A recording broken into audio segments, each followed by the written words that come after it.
परमेश्वरलाई महिमा होस्।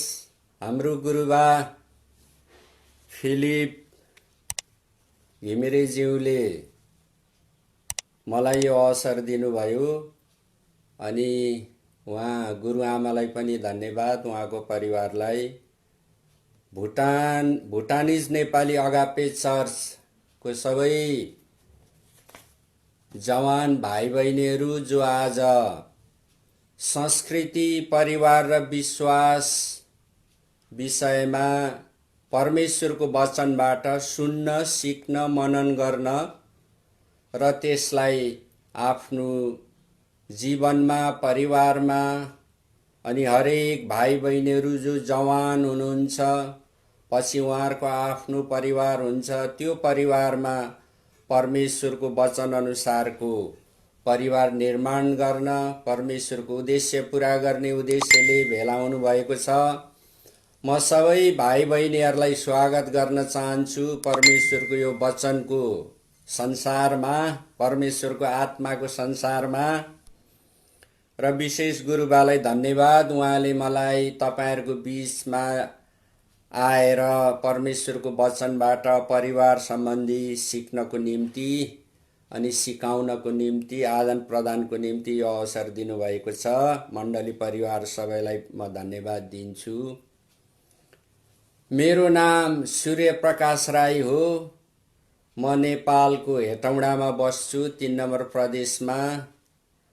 मेरो श्रीमती हाम्रो मण्डली पेनियल क्रिस्चियन मण्डलीको पास्टर हुन्। हाम्रो मण्डलीमा अहिले जम्मा म बाहेक अरु 4 जना पास्टरज्यूहरू हुनुहुन्छ, म लगायत 5 जना भइयो। मेरो 2 छोरीहरू, एउटा छोरी ब्याचलर फर्स्ट इयर गर्दै छिन्, अर्को छोरी मास्टर्स डिग्री एजुकेसनमा गर्दैछ अनि छोरा सानो छ, क्लास 1 मा अहिले पढिरहेको छ। तपाईहरुले प्रार्थनामा सम्झिदिनु होला मेरो परिवारलाई पनि। नेपालको परिस्थिति अहिले त्यति सजिलो त छैन अनि पृथ्वीभरि नै युएस मा पनि परिस्थितिहरू अझै कठिन छ र पनि परमेश्वरको कृपाले उहाँको मण्डलीमा जागृति आउनको निम्ति, परमेश्वरको ज्ञानको संगठित प्रचार हुनको निम्ति परमेश्वरले यो लकडाउनको समय, तालाबन्दीको समयलाई पनि हाम्रो निम्ति उपयोगी बनाइरहनु भएको छ। सबै महिमा परमेश्वरलाई होस्।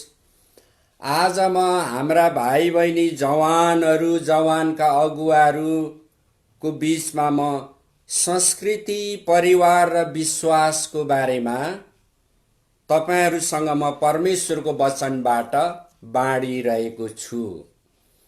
यो संस्कृति, परिवार र विश्वास चाहिँ को सम्बन्धमा परमेश्वरको वचनले के भनेको छ भन्ने कुरा नै हाम्रो मुख्य उद्देश्य हो। म तपाईहरुसँग स्क्रिन शेयर पनि गर्न चाहन्छु। पास्टरज्यू कृपया म स्क्रिन शेयर गर्दैछु, तपाईले त्यहाँ केही मिलाउनु पर्छ कि, ताकि सिकेको कुरा सजिलो होस् भनेर। हुन्छ पास्टर, अब एक ट्राई गर्नुहोस् त।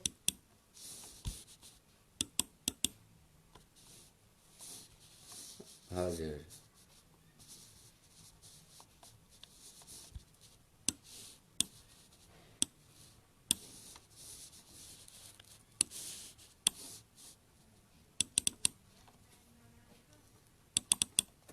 संस्कृति भन्नाले मानिसहरूको आचार, व्यवहार, बानी भन्ने कुराहरू बुझिन्छ प्राय गरी सामान्यतया।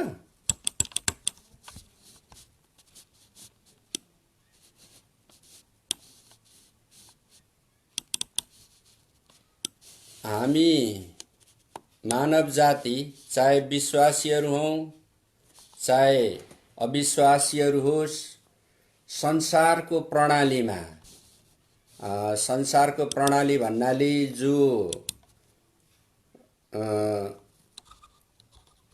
हामी कुनै देशमा, कुनै शासन व्यवस्थामा बसेको हुन्छौं अनि त्यहाँ मानिसहरूको व्यवहारलाई नियमित गर्न, सङ्गठित गर्न, अनुशासन कायम गर्न, राज्यसँग नियम कानुनहरू हुन्छ। त्यसलाई हामीले मानविकी प्रणाली भन्छौँ, शासन व्यवस्था भन्छौँ हैन, जो बाइबलद्वारा नै आएको हो र परमेश्वरले सुरुमा यो कुरा मानव जातिको समूहलाई दिनुभएको थियो। अब संसारको संस्कृतिमा चाहिँ फरक छ, अर्थात् संसारले गरी आएको परम्परा, व्यवहार, विचारहरू परिवारको सम्बन्धमा फरक छ। परिवार भन्ने बित्तिकै हामी आमा बाबु र छोराछोरीहरूको समूह भन्ने कुरा बुझ्दछौँ। तर अहिले देखिएको परिवार चाहिँ संसारमा चलेको मानिसहरूको मानविकी व्यवहार, परिस्थिति, समय अनुसार छ, संस्कृति अनुसार छ हाम्रो परिवार। र हामीले परमेश्वरमा राखेको विश्वासलाई पनि त्यसै अनुसार विश्वासको काम कति गर्ने हो, कसरी सोच्ने हो, कस्तो व्यवहार गर्ने हो राखेको छौँ। अर्थात् पहिलो नम्बरमा हाम्रो संस्कृति आएको छ, दोस्रो नम्बरमा त्यस अनुसारको परिवार, र तेस्रो नम्बरमा मात्रै हामीले विश्वासलाई ठाउँ दिएको छौँ। बाइबलको योजना चाहिँ के हो भन्दा पहिलो नम्बरमा विश्वास, दोस्रो स्थानमा परिवार र तेस्रो स्थानमा संस्कृति हुनु। अर्थात् बाइबलीय विश्वास अनुसारको परिवारहरू भएर ती परिवार अनुसारको मात्रै संस्कृति हुनु हो। अर्थात् मानविकी व्यवहार प्रणाली व्यवस्थालाई चाहिँ, मानिसहरूको चालचलन परम्परालाई चाहिँ, मानिसहरूको सोच विचारलाई चाहिँ विश्वास अनुसारको परिवारले निर्माण गर्ने हो। तर हामी बाँचिरहेको संसारमा चाहिँ हामी क्रिस्चियन विश्वासीहरूको परिवारमा पनि, हाम्रो विश्वासमा पनि संसारमा भएको थोक वस्तुहरू, संसारको चलनहरूले हामीलाई चपेटिरहेको छ, त्यसले हामीलाई चिमोटिरहेको छ, त्यसले हामीलाई सम्झौता गर्ने, कम्प्रोमाइजिङ क्रिस्चियन्स बनाइरहेछ। अब म तपाईहरुलाई संस्कृति, परिवार र विश्वास अध्ययन गर्नुको उद्देश्य के हो भन्ने तर्फ लैजान्छु। पहिलो उद्देश्य छ, हाम्रो भाइ बहिनीहरूले नोट पनि गर्न सक्नुहुन्छ, अथवा पछि यो नोट म तपाईहरुलाई दिन पनि सक्छु, केही छैन। वास्तवमा परमेश्वरको उद्देश्य विश्वास अनुसारको परिवार अनि परिवार अनुसारको संस्कृति निर्माण गर्नुको उद्देश्य के हो त? यो सिकाइको उद्देश्य के हो भन्दाखेरि यसको पहिलो उद्देश्य छ, यसको लक्ष्य छ चिनाउनु, परमेश्वरको राज्यलाई चिनाउनु, स्थापित गर्नु र बढाउनु। To expose, establish and expand the kingdom of God. Expose भनेको चिनाउनु, परमेश्वर को हुनुहुन्छ, के हुनुहुन्छ, उहाँको व्यवस्था के हो, चिनाउनु।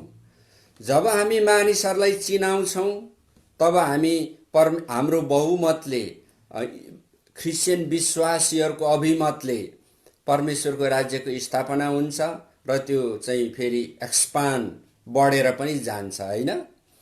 त्यो भयो लक्ष्य। मत्ती 4 अध्यायको 17 र 23 पदमा यो कुरा लेखिएको छ। अनि कल्चर, फ्यामिली र फेथको लक्ष्य चाहिँ के हो भन्दा परमेश्वरको राज्य स्थापना गर्नु नै हो। अब त्यसको अब्जेक्टिभ उद्देश्य के हो? अब्जेक्टिभ छ बाइबलीय ढाँचामा आधारित परिवारहरू निर्माण गरेर परमेश्वरको उद्देश्य सफल पार्नु। यो चाहिँ व्यवस्थाको पुस्तक 11 अध्यायको 18 पददेखि 21 पदसम्म लेखिएको छ प्रियहरू। अब यसले के गराउँछ त? क्रियाकलाप चाहिँ के हुन्छ? What are the activities? I just present one activities over here. Transforming families and its members for bringing gospel of kingdom through faith, family and culture learnings. संस्कृति, परिवार र विश्वास भन्ने विषय सिकेर परिवारहरूको रूपान्तरणद्वारा, ट्रान्सफर्मिङ भनेको चेन्जद्वारा हामीले चाहिँ राज्यको सुसमाचार ल्याउँछौँ। क्रिस्चियनहरूको एउटा अभिभारा के हो? सुसमाचारलाई छिमेकीहरूसँग, साथीभाइहरूसँग, आफूले काम गर्ने ठाउँमा फैलाउनु हो कि सबै ख्रिस्चियनहरूको उद्देश्य प्रभुको सुसमाचारलाई फैलाउनु हो। त्यसैले संस्कृति, परिवार र विश्वासको सिकाइले राज्यको सुसमाचार प्रचार गरिन्छ। यसको गतिविधि चाहिँ त्यो हो। अनि एफिसीको पुस्तक 6 अध्यायको 1 देखि 3 मा यो लेखिएको छ। भजन सङ्ग्रहको 127 अध्यायको मैले यहाँ छोडेछु। 127 अध्यायको 3 देखि 5 पदमा पनि यो दिएको छ है। आउटकम भनेको उपलब्धि, विश्वास, परिवार र परिवारको सिकाइद्वारा अन्तिममा हामीले पाउने कुरा चाहिँ के हो भन्दाखेरि सुरक्षित परिवार र भविष्य निर्माण गर्न आत्मिक जागरण हामीले पाउँछौँ। त्यो आत्मिक जागरण कसको लागि हो?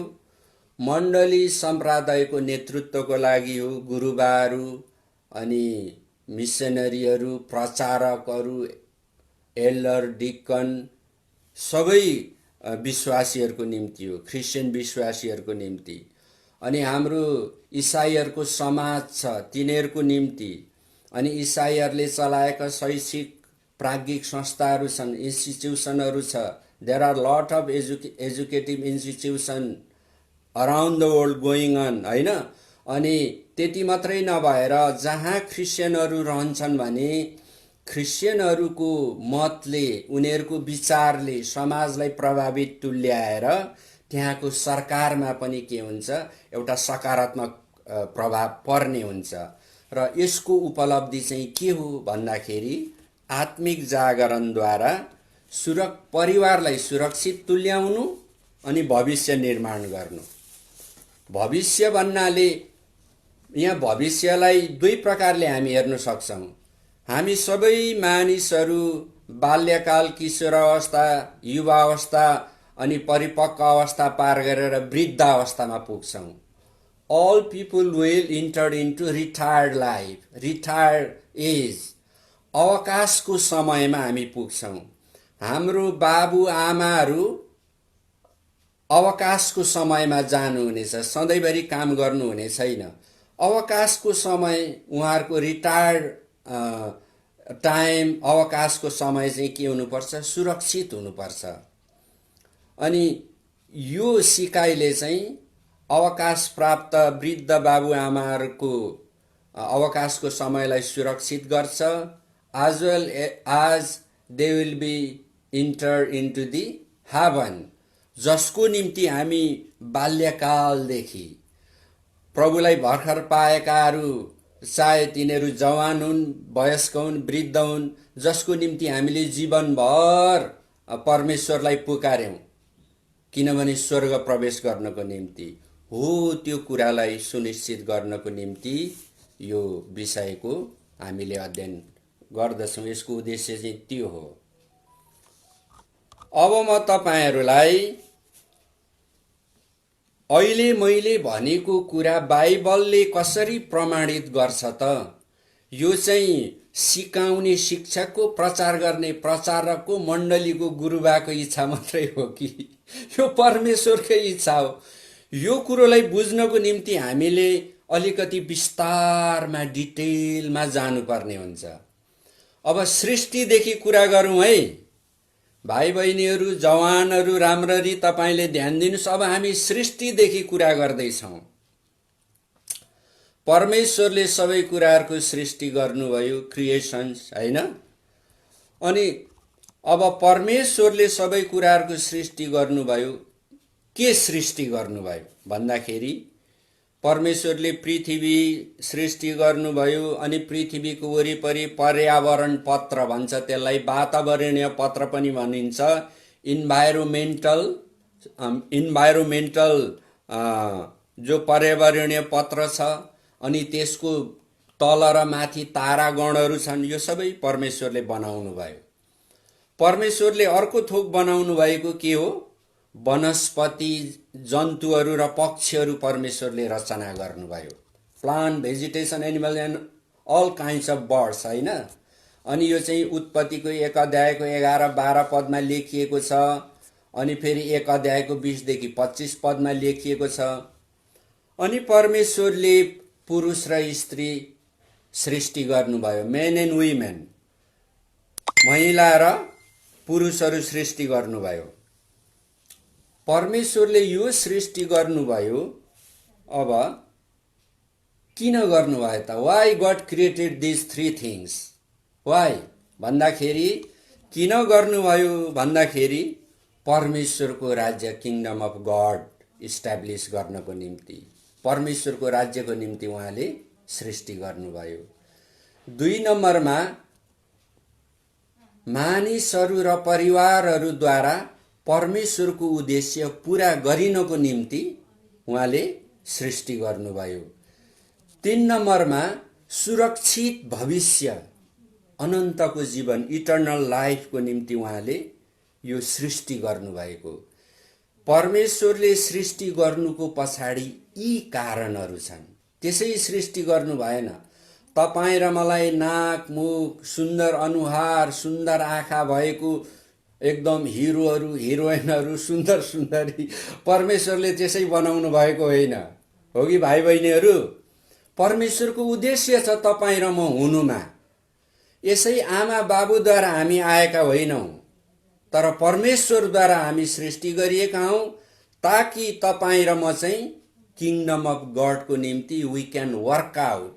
we need to make many more achievement because that is the objective of God for our life.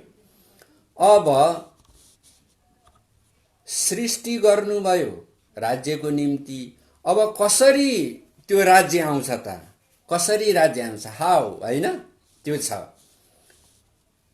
परमेश्वरको सार्वभौम नियमहरू, विधानहरू जो बाइबलमा लेखिएको छ, जो चाहिँ ह्युमेनिटेरियन सिस्टम्स हो, अनि जसलाई अर्को भाषामा देशको विधान पनि भनिन्छ, कन्स्टिट्युसन।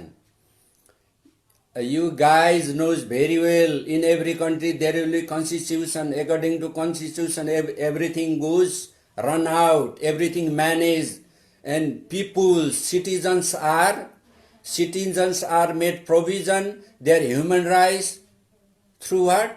Through constitution. त्यस्तै बाइबल पनि, बाइबलको वचनहरू पनि के हो? बाइबलको वचनमा सार्वभौम नियम भनेको ख्रिस्चियनलाई मात्रै लागू हुने, अरूलाई लागू नहुने होइन। अमेरिकामा मात्रै लागू हुने, बुरुन्डी भन्ने एकदम पिछडिएको अफ्रिकाको देशमा अनि नेपाल जस्तो विकासशील देशमा लागू नहुने होइन। सार्वभौम नियम, गड सोभर्न ल भनेको सारा विश्वमा, सारा सृष्टिमा लागू हुने नियम, त्यो व्यवस्था बाइबलमा दिएको छ। अनि बाइबलको सबै भागले, सबै पुस्तकले यो कुरालाई बताउँछ प्रियहरू। अनि परमेश्वरको त्यो सार्वभौम नियमलाई हामीले लागू गर्नुपर्छ। अनि विश्वास अनुसारको परिवार, परिवार अनुसारको संस्कृति बनाउनु पनि के हो? परमेश्वरले सृष्टिमा मानव जातिलाई दिएको सार्वभौम नियम हो। ख्रिस्चियनको मात्रै नियम होइन। हामीले ठानौँला यो त ख्रिस्चियनको नियम रहेछ, यो ख्रिस्चियनको नियम अलिक कठिनै छ हो, कडा छ। होइन प्रियहरू, ख्रिस्चियनलाई मात्रै यो नियम दिएको होइन, यो नियम त पृथ्वीमा भएको सबै मानिसलाई दिएको। तर के कुरा फरक छ भन्दा उनीहरूसँग यो नियम आंशिक रूपमा, partly they have such rules and regulations in many ways, but we have complete guidebook that is called Bible. हामीसँग त बाइबल छ। अनि परमेश्वरको यो नियम, परिवारसँग सम्बन्धित नियम, सम्पूर्ण कुरा लेखिएको बाइबल छ। संसारमा मानिसले आफ्नै खुसीमा चलाएको संस्कृति परम्परा अनुसार हाम्रो परिवार र विश्वास अनि कम्प्रोमाइजिङ फेथ गर्नुपर्ने होइन, तर फेथ अनुसारको फेमिली अनि फेमिली अनुसारको मात्रै कल्चर, यो चाहिँ बाइबलको नियम हो। अनि यो सबै मानिसको नियमको लागि परमेश्वरले दिनुभयो। अब यसरी बाइबलमा भएको वचनहरूलाई हामीले हाम्रो निजी जीवन र परिवारमा लागू गरेर परमेश्वरको राज्यलाई हामीले ल्याउनु पर्छ र परमेश्वरको राज्य ल्याउनको निम्ति हाम्रो परिवार परमेश्वरको वचन अनुसार भएको हुनुपर्छ। 2 नम्बरमा म पढ्दैछु, कसरी परमेश्वरको राज्य आउँछ भन्दाखेरि कसरी परमेश्वरको राज्य आउँछ भन्दाखेरि मानिसहरूलाई परमेश्वरले सृष्टिमाथि काम गरेर सृष्टिमाथि काम गर्न दिनुभयो। Men's are constitute to rule over created things in the sea, sky and over the earth. समुद्रमाथि, आकाशमाथि, पृथ्वीमाथि काम गर्नु, अधिकार गर्नु भनेर उत्पत्ति 1:26 मा भनिएको छ। अब 3 नम्बर महत्त्वपूर्ण छ। अब मानिसहरू चाहिँ सृष्टिमाथि काम गरेर वृद्धि गर्ने, इन्क्रिज गर्ने, उत्पादन गर्ने भए अनि ती कुराहरूलाई के गर्ने भए, मौलाउने, फ्रुटफुल बनाउने, फल्दो फुल्दो बनाउने, मौलाउने बनाउने भए। अनि यो काम गर्दाखेरि उनीहरूले दे मस्ट हाभ सबड्यू भनेको अधीन गर्नु। यो पृथ्वीमा परमेश्वरको सृष्टिमाथि काम गरेर वृद्धि गर्ने, उत्पादन गर्ने अनि त्यहाँदेखि फल्दो फुल्दो बनाउने, उत्पादन गर्ने कुरामा के हुन्छ, सबड्यू भनेको अधीन गर्नु, त्यसलाई बसमा पनि राख्नु। बसमा कसरी राख्ने, परमेश्वरको उपायद्वारा बसमा राख्ने, परमेश्वरसँगको संगतिद्वारा।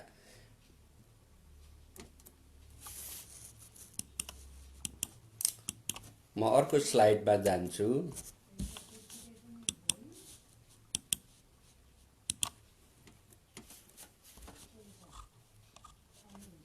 अब यो कुरालाई म अलिकति बढाउँदैछु, यसमै जानेछौँ। यहाँ हेर्नु होला, यहाँ के छ, उत्पत्ति 1:27 मा परमेश्वरले मानिस जाति सृष्टि गर्नुभयो अनि मानिस जातिलाई अधिक अख्तियार दिनुभयो, अथोरिटी, पावर, शक्ति दिनुभयो अनि मानव जातिलाई अधीन गर्ने डोमिनियन पनि दिनुभयो। यो मानिसले उत्पत्तिमा के पायो, अख्तियार पायो, शक्ति पायो, अधीन गर्ने शक्ति पायो, अधीनता गर्ने उसको हक अधिकार शासन पायो। अनि यो चाहिँ कसको हो, किन भन्दाखेरि to establish kingdom of God, परमेश्वरको राज्यलाई विस्तार गर्नको निम्ति, स्थापना गर्नको निम्ति तिनले यो कुरा पाए। अब यो कुरा कहाँ लागू हुन्छ भन्दा सी, समुद्रमा, स्काई, आकाशमा अनि अर्थ, पृथ्वीमा। अब मान्छेले कहाँ कहाँ शासन गर्छ, अधिकार गर्छ त भन्दाखेरि जीवनयापनमा, अर्थव्यवस्थामा गर्छ। समुद्रमाथि उसले, मानिसहरूले जीवनयापन गरेको छ अनि समुद्रबाट आर्थिक कुराहरू हुन्छ, त्यहाँबाट व्यवसाय पेशा हुन्छ हैन। अनि समुद्र चाहिँ एक ठाउँबाट अर्को ठाउँ जान इजी एक्सेस छ, छिटै जानु सक्छ। अनि समुद्रलाई स्वतन्त्र, स्वच्छ र प्राकृतिक सौन्दर्यले भरिपूर्ण राख्नको लागि उनीहरूले काम गर्न मान्छेलाई दिएको छ। अनि परमेश्वरले समुद्रबाट मानिसलाई ग्यासहरू निकाल्न, हामीले खाना पकाउने ग्यासहरू, युएसमा त सबै इलेक्ट्रिसिटीबाट हुन्छ, तर नेपाल र अन्य देशहरूमा ग्यास चलाइन्छ। अनि गाडीहरू कुदाउन तेलहरू, यो सबै। अब आकाशमा के छ, आकाशमा ताराहरू छन्, मानिसले अन्तरिक्षमा अधिकार गरेको छ। अनि त्यहाँ चाहिँ स्पेस टेक्नोलोजी, अन्तरिक्ष सम्बन्धी प्राविधिक ज्ञानहरू मानिसले पाएको छ र मानिसले के गरेको छ, अहिले हामीले हेर्दाखेरि परमेश्वरले दिए जस्तै समुद्रमाथि अधिकार गरेको छ, आकाशमा अधिकार गरेको छ। अब पृथ्वीमा मानिसको अधिकार छ। मानिसले के गर्छ, पृथ्वीमा क्रिएसन केयर, सृष्टिको सुरक्षा गरेको छ। वनजङ्गलहरू जोगाउने, नदीनालाहरू सफा राख्ने, पहाडहरू भूस्खलन हुन नदिने। मानिसहरूले पृथ्वीमा खेतीपाती गर्छन्, मानिसहरूले पृथ्वीमा व्यापार गर्छ, उद्यम गर्छ हैन। अनि पशुपालन गर्छन्। पृथ्वीमा मानिसको बसोबास छ। अनि पृथ्वीमा मानिसहरूले अझै के गर्छन्? ऋतुहरू मनाउँछन्, उत्सवहरू मनाउँछन्, अनि क्रिसमस मनाउँछन्, विभिन्न चाडपर्व मनाउँछन्, प्रभुभोज मनाउँछन्, पुनरुत्थान दिवसहरू मनाउँछन्। यो सबै परमेश्वरले मानिसहरूलाई दिनुभएको हो। यो चाहिँ मानिसलाई परमेश्वरले आकाशमा, पृथ्वीमा र समुद्रमा अधिकार गर्न दिनुभयो। अब परमेश्वरले व्यक्ति र परिवारबाट, जो व्यक्ति र परिवार चाहिँ स्वर्गबाट पठाइएका हुन्, तिनीहरूद्वारा परमेश्वरले उहाँको राज्यलाई स्थापित गर्नुहुन्छ। कसरी स्थापित गर्नुहुन्छ भन्दा अघि हामीले चर्चा गर्यौं। कसरी प्रभुको राज्य आउँछ भन्दाखेरि परमेश्वरको नियम जो बाइबलमा लेखिएको छ त्यस अनुसार आमा बाबुहरूको र छोराछोरीहरूको सम्बन्ध बनाएर परिवार निर्माण गरेर परमेश्वरको राज्य आउँछ। प्रियहरू, अब म तपाईहरुलाई परमेश्वरको राज्य आउनको निम्ति परमेश्वरले कस्तो प्रकारको परमेश्वरको परिवार कस्तो प्रकारले रचना गर्नुभएको छ अनि परिवारको संगठन कस्तो छ त्यो कुराहरू म तपाईलाई देखाउन र भन्न चाहन्छु। परमेश्वरले मानव जाति सृष्टि गर्दाखेरि अनि मानव जाति जो बनियो नि बायोलोजिकल्ली जैविकीय हिसाबले परमेश्वरको जैविकीय संरचनाको बारेमा हामी हेर्ने छौं। God's family organism. Organism is what? That talks about biology. मानव जातिको बायोलोजी चाहिँ के हो त? मानव कसरी बनिएको छ त्यसको स्वरूप संरचना हैन।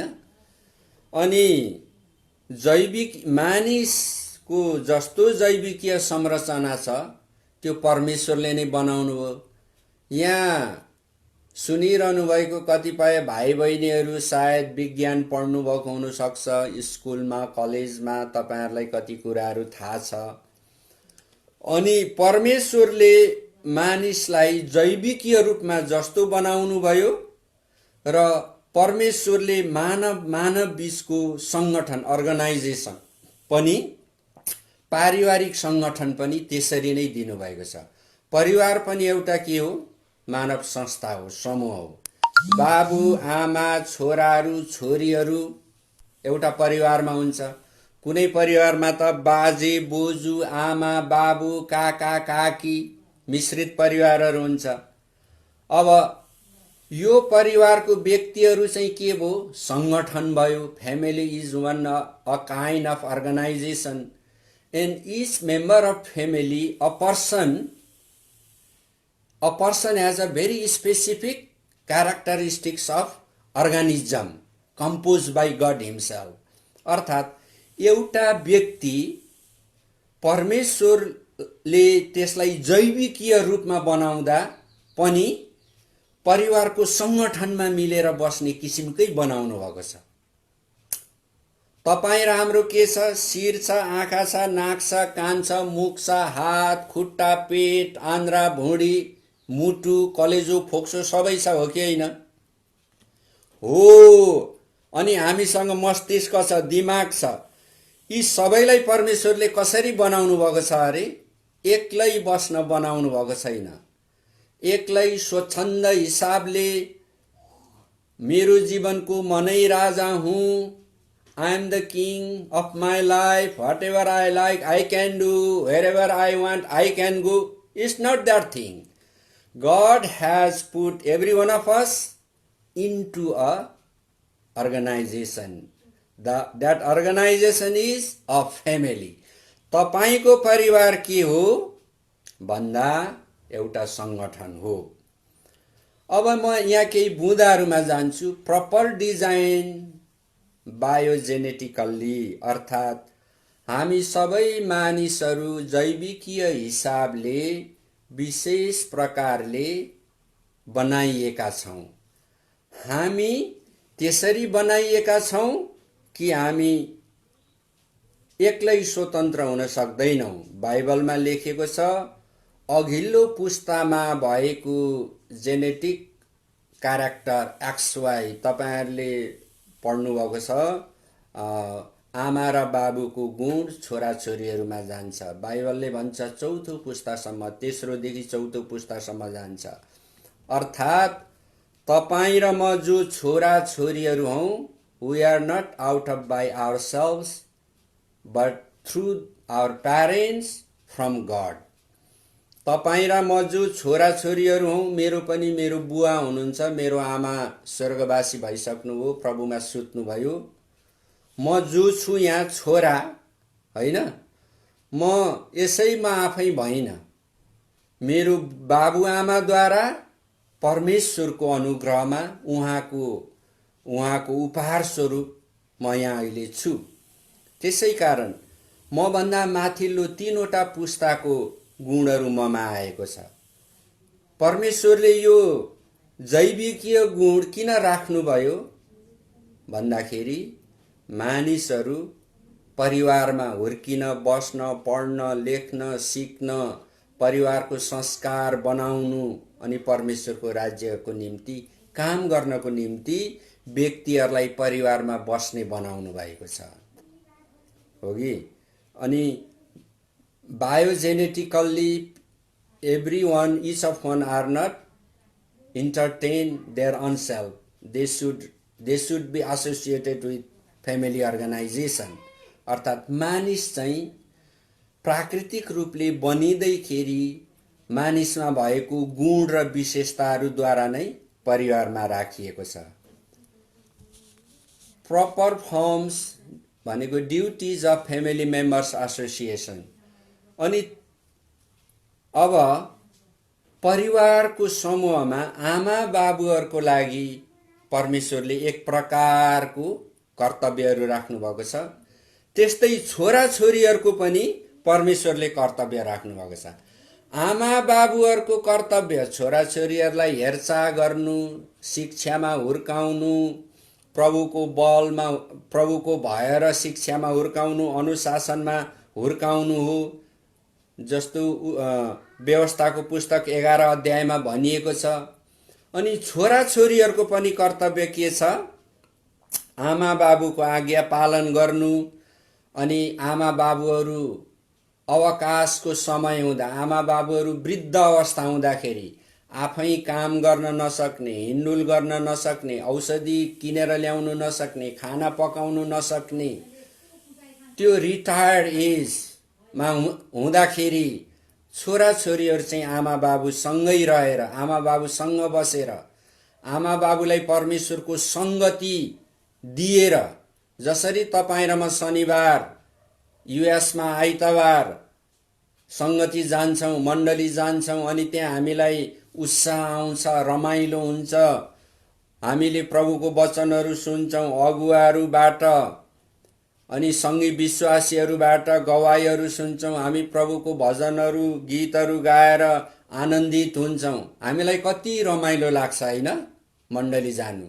हो, हाम्रो बाबुआमाहरू, कतिको त बाजे बोजू पनि हुनुहुन्छ होला, उहाँहरूको वृद्ध अवस्थामा उहाँहरूको छेउमा बस्नु, पानी खुवाउनु, चिया खुवाउनु, एक शब्द बोल्नु, सँगसँगै रहनु, त्यो संगति, परमेश्वरको संगति, त्यो प्रेजेन्स, त्यो उपस्थिति हाम्रो बाजे बोजू र आमा बाबुहरूलाई खाँचो हुन्छ।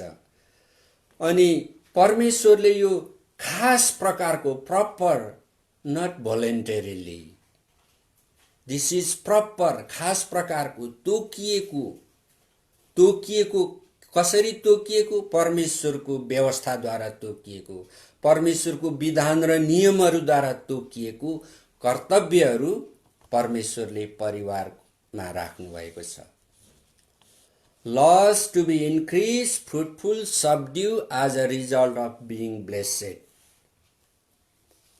परमेश्वरले अघि हामीले हेर्यौं, मानिसलाई उहाँको सृष्टिमाथि काम गर्ने जिम्मा दिनुभएको छ। पृथ्वीका सबै मानिसहरू सृष्टिमाथि काम गरिरहेछन्। कसैले जुत्ता चप्पल कारखाना चलाउँछन्, कसैले विभिन्न आकार प्रकारको लुगाहरूको उत्पादन गरिरहेछन्, कसैले खाद्यान्नहरू उत्पादन गरिरहेछन्, कसैले अटोमोबाइल, कसैले एयरप्लेनहरू, कसैले पानी जहाजहरू बनाइरहेछन्, हैन? कसैले ग्यासहरू उत्पादन गरिरहेछन्, वितरण गरिरहेछन्। In everything God's purpose is to become fruitful, subdue भन्ने छ। अर्थात् पृथ्वीमा भएका मानिसहरूले काम गर्दाखेरि हाम्रो छोराछोरीहरू, जवानहरू अहिले परिवारमा बसेर सिक्दै हुनुहुन्छ, परिवारको संस्कार सिक्दै हुनुहुन्छ, स्कुल जानुहुन्छ, ज्ञानहरू सिक्नुहुन्छ, प्रविधिहरू सिक्नुहुन्छ, मानविकी, प्राविधिक, शैक्षिक, सांस्कृतिक, भौतिक, रसायनिक अनेक प्रकारको शिक्षाहरू लिइरहनु भएको छ। किन भन्दा तपाईको व्यक्तिगत निजी क्षमतालाई वृद्धि गर्न, विकास गर्न, ताकि you can be proved a empowered man and women for God, not only God, for your family too, for family and your God to whom you are called to be served। तपाईलाई परमेश्वरले उहाँको सेवा गर्न बोलाउनु भएको छ। त्यसैले you are growing on with many more capacities, तपाई धेरै क्षमताहरू वृद्धि गरिरहनु भएको छ। हाम्रो भाइ बहिनीहरू हो कि हैन भन्नुस् त? तपाईहरु क्षमता वृद्धि गर्दै हुनुहुन्छ नि। कतिले मण्डलीमा सघाउनुहुन्छ, कतिले प्रार्थना गर्नुहुन्छ, अनि मण्डलीको सेवकाईहरुमा तपाईले लिड गरिरहनु भएको छ, सञ्चालन गरिरहनु भएको छ। अस्ति तपाईहरुको जवानहरुको एकजना अगुवाले वचन बोलिरहनु भएको थियो। म तपाईहरुको यो जुम संगतिमा आउँदाखेरि तपाईले परमेश्वरको सेवकाईमा पनि समय दिइरहनु भएको छ भने तपाईले आफ्नो निजी व्यावसायिक जीवन जिउन, तपाईको बुद्धि, ज्ञान, सिप विकास गर्न पनि तपाईले समय दिइरहनु भएको छ। यो कुरामा तपाईको परिवारमा आमा बाबुले तपाईमाथि आशिषको हात राख्नु भएको छ। आशिषको हात राख्नु भएको छ र तपाईको जीवन के हुँदैछ? समृद्ध हुँदै जाँदैछ, निर्माण हुँदै जाँदैछ, बनिँदै जाँदैछ प्रिय भाइ बहिनीहरू। त्यसैले अब परमेश्वरको इच्छा के हो भन्दाखेरि हरेक व्यक्तिले गरेको कामले वृद्धि विकास हुनु। अहिले संसारमा वृद्धि विकास हुँदै गइरहेको छ नि, हो कि होइन? हाम्रो गाउँमा पहिला बिजुली थिएन।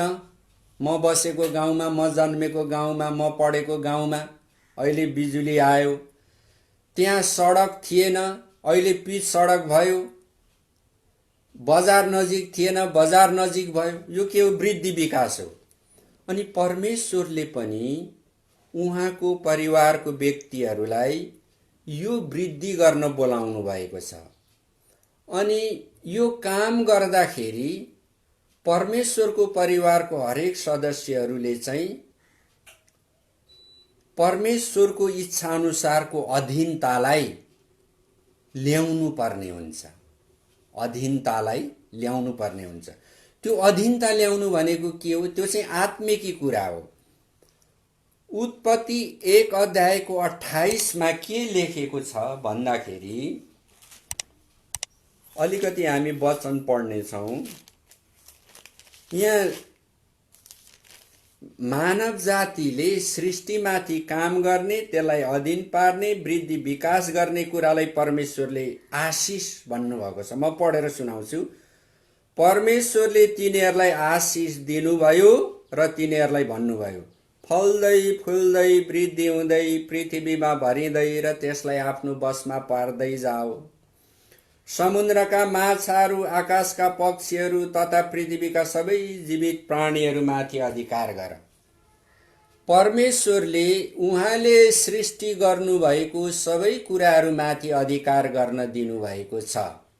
परमेश्वरले भन्नुभयो, पृथ्वीमा फल्दै फुल्दै जाओ, मौलाउँदै जाओ, वृद्धि हुँदै जाओ।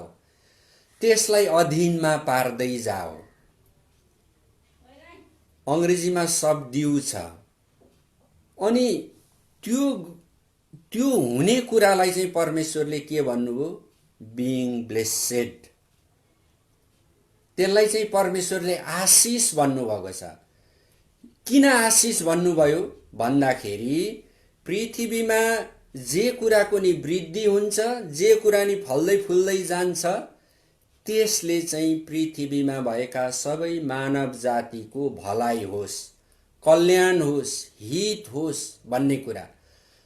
तपाईहरू युएसमा बस्नु भएको छ अनि युएसको सरकार बलियो छ, दह्रो छ, इकोनोमिकल्ली सफिसियन्ट कपासिटी छ, तर आपत परेको बेला युएसमा बस्ने नेपाली जातिहरूले सरकारबाट सहायता पाउँदैनन् भने सरकारसँग भएको धन सम्पत्ति र सरकारसँग भएको क्षमताले के नेपालीहरूलाई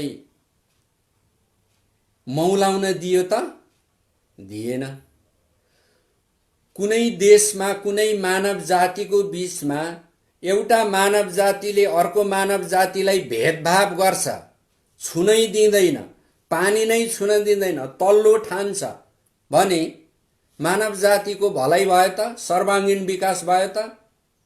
त्यसै कारण परमेश्वरले वृद्धि विकास हुनु, फल्नु फुल्नु मौलाउनुलाई के भन्नुभयो? आशिष भन्नुभयो।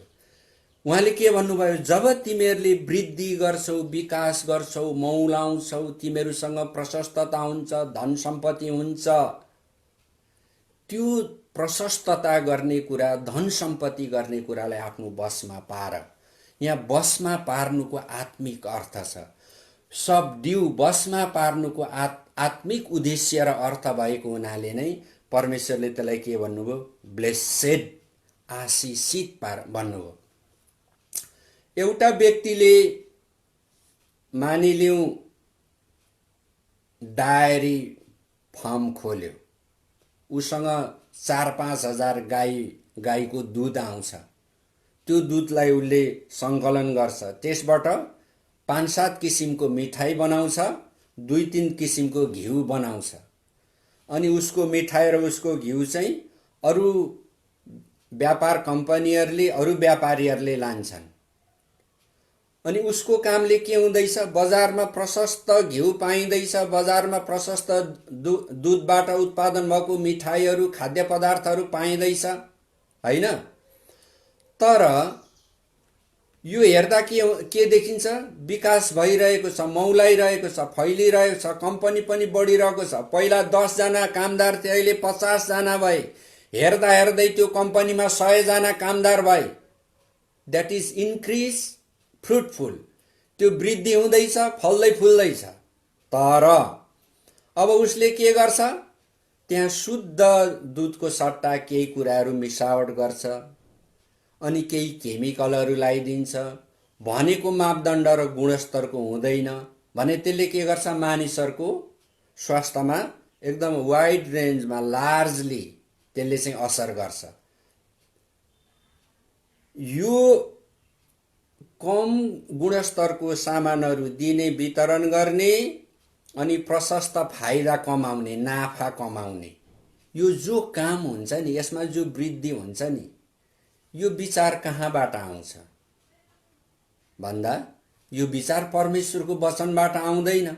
यो त अन्धकारको संसारबाट, शैतानबाट र दुष्ट आत्माको शक्तिहरूबाट यो कुरा आइरहेको हुन्छ।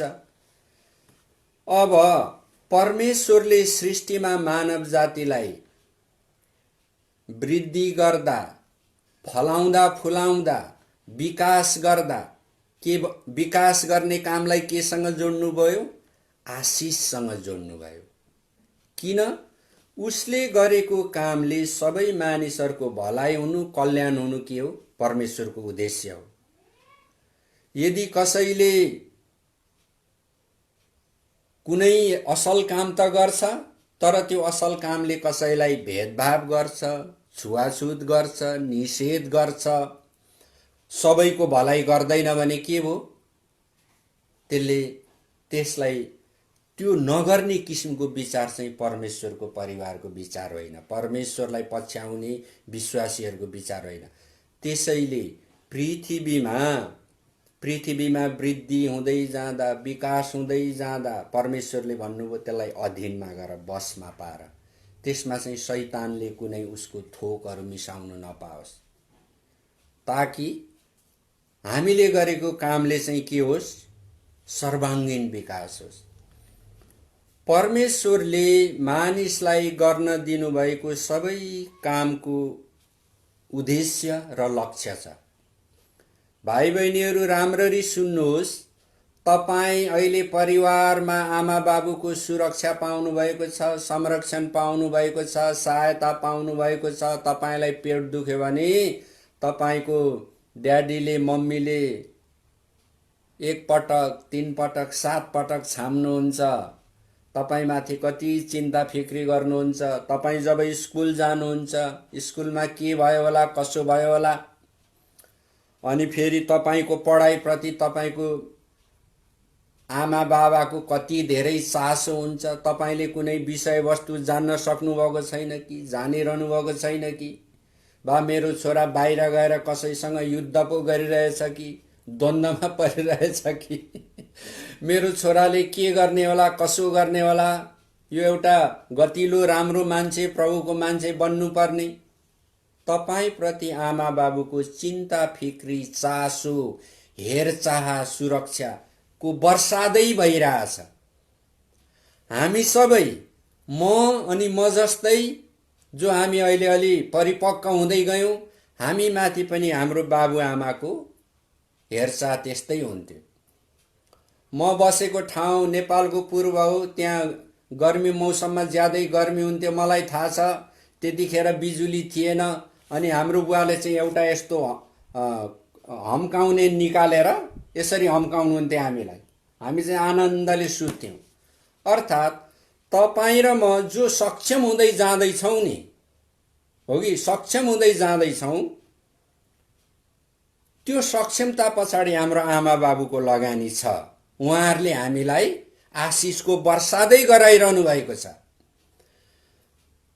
अनि त्यस्तै जब तपाईँ र म काम गर्न सक्षम हुन्छौँ भने परमेश्वरको इच्छा, उहाँको विश्वासी र यसुलाई पछ्याउनेहरूको निम्ति चाहिँ के हो, तिनीहरूले गरेको कामले सबै मानिसको सर्वाङ्गीण विकास र भलाइ हुनुपर्छ।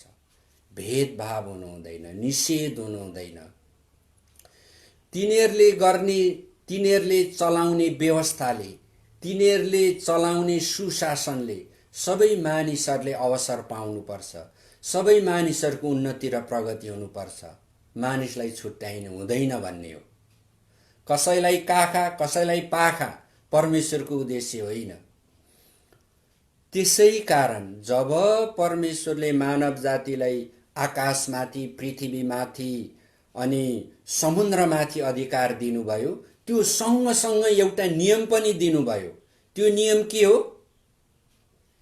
तिमीहरू आशिषित भएको अवस्थामा, अर्थात् मानिसहरू चाहिँ परमेश्वरसँगको सङ्गतिमा रहिरहेको अवस्थामा, परमेश्वरसँगको सङ्गतिमा रहिरहनु भन्नुको अर्थ चर्च आउनु मात्रै होइन, तर परमेश्वरको वचनले भने अनुसार सोच्नु, विचार गर्नु, बोल्नु, व्यवहार गर्नु। सङ्गति भनेको त्यो सोच्नु, बोल्नु, व्यवहार गर्नु के हो? परमेश्वरको सङ्गतिमा रहनु हो।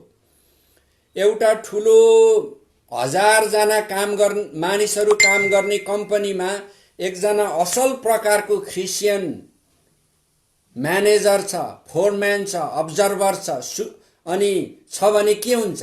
उसले मानिसहरूलाई कसरी व्यवस्थापन गर्छ?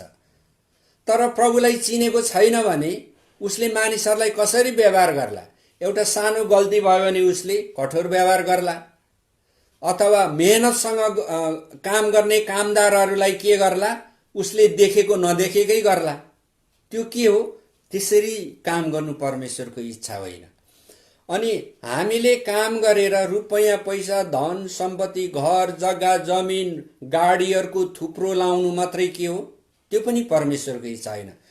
त्यो परमेश्वरको इच्छा हो, तर त्यसो हुँदै जाँदाखेरि मानिसहरूको पनि सबैको भलाइ हुँदै जानुपर्ने हुन्छ। अनि प्रभुले भन्नुभयो कि तिमीहरूले त्यसलाई बसमा राख्नुपर्छ, अर्थात् भ्रष्ट विचार, भ्रष्ट तरिका हाम्रो सोच, विचार, चिन्तन, मनन र व्यवहारमा पसाउन दिनु हुँदैन। यो चाहिँ के हो? परमेश्वरले उहाँको परिवार निर्माण गर्नको निम्ति मानिसलाई दिनुभएको आशिष हो कि? अनि परमेश्वरको परिवारका सदस्यहरूले चाहिँ यस प्रकारले नै काम गर्नुपर्छ। अब जब परमेश्वरको परिवारको सदस्यहरूले यस प्रकारले काम गर्छन् भने र तिनीहरूको कामले, व्यवसायले, पेसाले, सेवकाईले हो कि सर्वाङ्गीन विकास र भलाइ हुन्छ भने प्रियहरू, हामीले गरेको कामले हाम्रो परिवारको बाजे बोजू, आमा बाबुहरूको हेरचाह हुनु, उनीहरूले विश्राम पाउनु, सुरक्षा पाउनु, अपनत्व पाउनु के हो? परमेश्वरले हामीलाई दिएको व्यवस्थाको कुरा नै हो। अनि यो कुरा हामीसँग रहन्छ। परमेश्वरले उहाँको परिवारलाई आशिषको रूपमा यो कुरा दिनुभएको छ। तर यदि हामी परमेश्वरसँग सङ्गतिमा रह्यौँ न, हामीले गर्ने कामको उद्देश्यले सबैको भलाइ गर्ने कुरालाई लिएको छैन र हामीले काम गरिसकेपछि हाम्रो कामको लक्ष्य के हो त? गन्तव्य के हो? तपाईँ भाइ बहिनीहरू जो जवान हुनुहुन्छ, अब तपाईँ सक्षम भएपछि तपाईले विवाह गर्नुहुन्छ, तपाईको परिवार हुन्छ अनि तपाईँ जीवनभर काम गर्नुहुन्छ। कति वर्षको उमेरसम्म? 60, 70। म आफै चाहिँ 75 वर्षसम्म सक्रिय रहेर काम गर्ने विचार मैले गरेको छु, त्यो प्रार्थना गर्दैछु। 75 वर्षसम्म म सक्रिय रूपमा काम गर्नेछु। तपाईले कति वर्षसम्म सक्रिय रूपमा काम गर्ने सोच्नु भएको छ?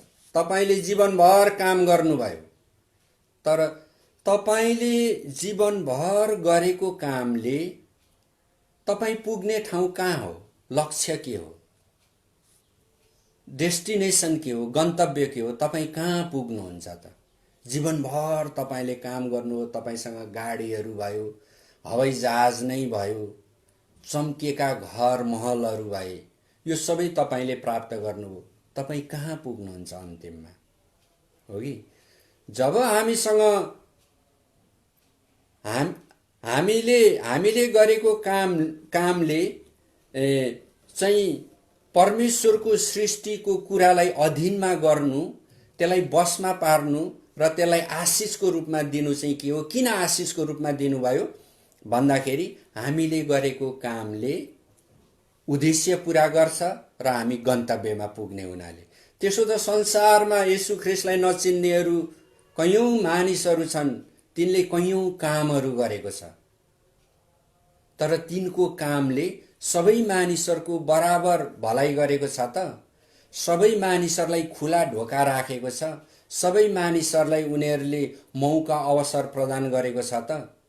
अहिले तपाईं विभिन्न देशको उदाहरण लिनुभयो भने कति ठाउँमा सुसमाचार प्रचार गर्न पाइँदैन, कति ठाउँमा स्वतन्त्र विचार राखेर कुनै कुरा भन्न पाइँदैन, कति ठाउँमा दलहरू, राजनीतिक पार्टीहरू खोल्न पाइँदैन, कति ठाउँमा भएको घटनाबारे बताउनै पाइँदैन। त्यहाँ पनि त काम गरेको छ नि, त्यहाँ पनि ठुला ठुला काम गरेको छ, कयौं कुराहरू विकास भएर गएको छ। तर परमेश्वरले उहाँको परिवारलाई भन्नुभएको चाहिँ त्यस प्रकारले काम गर्नु होइन। त्यसै कारण यसलाई के भन्नुभयो? आशिष भन्नुभयो।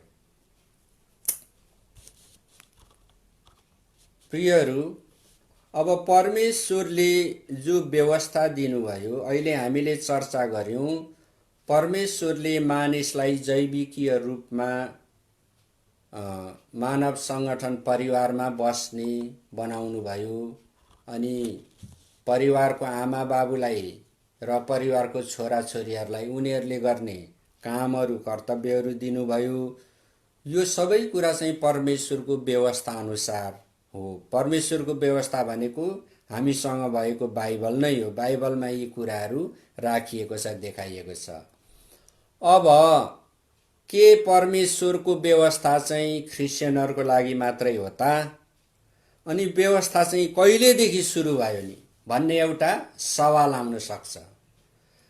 म किन तपाईहरूलाई सुरुदेखि यो कुरा बताइरहेको छु भन्दाखेरि हामीले आफैलाई, जो हामी छोराछोरी हौँ, अहिले बाबुआमाहरू पनि हौँ, हामीले आफैलाई परमेश्वरको व्यवस्था अनुसार, उहाँको नियम अनुसार, उहाँको वचन अनुसार, उहाँको इच्छा अनुसार हामी आफै के हौँ, कसरी हौँ, के को लागि हौँ भन्ने कुरा प्रष्टसँग बुझिनको निम्ति म यी कुराहरू भन्दैछु।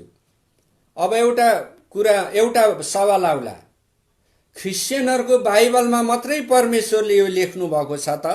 लेख्नु भएको हो नि, यो क्रिस्चियनलाई यो व्यवस्था दिनुभएको छ? परमेश्वरको व्यवस्था पालन गर्नु पनि गाह्रो छ भन्ने किसिमको विचार, कमजोर विचार, आफ्नो निम्ति रमाइलो र राम्रो विचार आउन सक्छ। के यो त्यस्तो हो त? यो त्यस्तो पनि होइन। अब हेर्नुहोस्, पृथ्वी सृष्टि भएपछि जब परमेश्वरले मानिसलाई उहाँको सृष्टिमाथि काम गर्न दिनुभयो, मानिसलाई आफ्नै खुसीमा मनपरी स्वच्छन्द हिसाबले काम गर्न दिनु भएन। उहाँले के दिनुभयो? काम गर्नको लागि व्यवस्था पनि दिनुभयो। अब यो व्यवस्था त बाइबलमा लेखिए अनुसार त हो नि, अरूतिर छैन होला? त्यसो होइन प्रियहरू, अरूतिर पनि छ। हेर्नुहोस्, परमेश्वरको व्यवस्था जो प्रकाश हो, जो नियम कानुनको रूपमा आयो, they are progressive. Revolutions are progressive, अर्थात् परमेश्वरको व्यवस्था आउने कुरा, परमेश्वरको वचन बुझिने कुरा चाहिँ के हो? प्रगतिशील रूपमा एक पछि अर्को अर्को अर्को गर्दै हुन्छ, एकैचोटि बुझिँदैन। अहिले कति वर्ष भएछ? It has been 300,001 year running into 2020 AD। 2020 मा 3,01,000 वर्ष भयो मानव जाति सुरु भएको। 3,01,000 वर्ष पुग्यो। Over the hundreds of thousand years परमेश्वरले यो व्यवस्था बिस्तारै मानिसलाई दिँदै आउनुभयो। अब म तपाईलाई एउटा कुरा भन्छु, परमेश्वरको यो व्यवस्था चाहिँ परिवार सम्बन्धी दिएको यो व्यवस्था, सुशासन सम्बन्धी दिएको यो व्यवस्था केवल बाइबलमा मात्रै लेखिएको छैन। हामीले बाइबलमा पढेको छौँ, पुरानो नियममा बताएको छ, परमेश्वरले भाग भाग गरेर संसारका मानिसहरूसँग बोल्नुभयो भनेर बाइबलमा लेखिएको छ। त्यसको अर्थ के हो? हामीले सेक्युलर हिस्ट्री, सेक्युलर लिट्रेचरलाई, सेक्युलर फिलोसफीलाई हेऱ्यौँ भने हामीले देख्छौँ कि मध्य पूर्वको विभिन्न राज्यहरूमा परमेश्वरलाई चिन्ने जान्ने मानिसहरू थिए। तिनीहरूले परमेश्वरको बारेमा लेखेको हामी पाउँछौँ। अनि अफ्रिकाको मध्यतिर, उत्तर अफ्रिकातिर, एसिया र युरोपको बीच भागतिर, युरेसियामा, अनि मङ्गोल सभ्यता भएको चीन देश, चीन एउटा ठुलो भूगोल भएको देश हो। त्यहाँ चाहिँ अब अहिले 7,000 वर्ष बढी भइसक्यो। 5000 BC मा त्यहाँ हान राजवंश थियो। हान राजवंशको पुस्तकमा, प्राचीन पुस्तकमा प्रभु येशू ख्रीष्टको जन्मको बारेमा, परमेश्वरको बारेमा लेखिएको छ। परमेश्वरले आफ्नो वचन भाग भाग गरेर विभिन्न ठाउँका देशका मानिसहरूलाई दिनुभएर त्यो कुरा लेखिएको छ। अनि किराँतहरूको धर्मदर्शन मुन्धुममा परमेश्वरको वचनहरू छ। अनि हिन्दूहरूको साहित्य, हिन्दूहरूको दर्शनशास्त्र वेदान्तमा लेखिएको छ। यसरी धेरै प्राचीन समयदेखि परमेश्वरले मानव जातिको निम्ति व्यवस्थाहरू दिँदै आउनुभएको थाहा छ। अब हामीले बाइबलमा हेऱ्यौँ भने हामीले यहाँ पाउँछौँ, आदमले व्यवस्था पाएका थिए, हैन? आदमसँग परमेश्वरले बोल्नु भएको थियो, हेर तिमीले असल र खराबको ज्ञान दिने रुखको फल नखानु, भन्नुभएको थियो त्यो एउटा व्यवस्था हो। अनि जब आदम सृजित भए, आदमको श्रीमती हब्बा भइन्, परमेश्वरले आदम र हब्बालाई काम दिनुभयो। के काम दिनुभयो? अदनको बगैँचा गोडगाड गर्ने, हेरचाह गर्ने, पानी लाउने, वन पशुहरू धपाउने, अदनको बगैँचाको सुरक्षा गर्ने काम आदमले पाउनु भएको थियो। अनि आदम चाहिँ पृथ्वीको पहिलो राष्ट्रपति पनि हुन्। Adam was the first president of earth kingdom, होइन? आदम त राष्ट्रपति हुन्। राष्ट्रपतिको पहिलो काम कृषिसँग सम्बन्धित थियो। हरेक मानिसहरूको पृथ्वीमा काम छ, काम नभएको कोही मानिसहरू छैन। अनि आदमदेखि परमेश्वरले व्यवस्था दिनु थाल्नुभयो। अघि मैले भने 2020 मा 3 लाख 1 वर्ष भइसक्यो मानव सभ्यता सुरु भएर परमेश्वरको व्यवस्था पाउँदै आएको।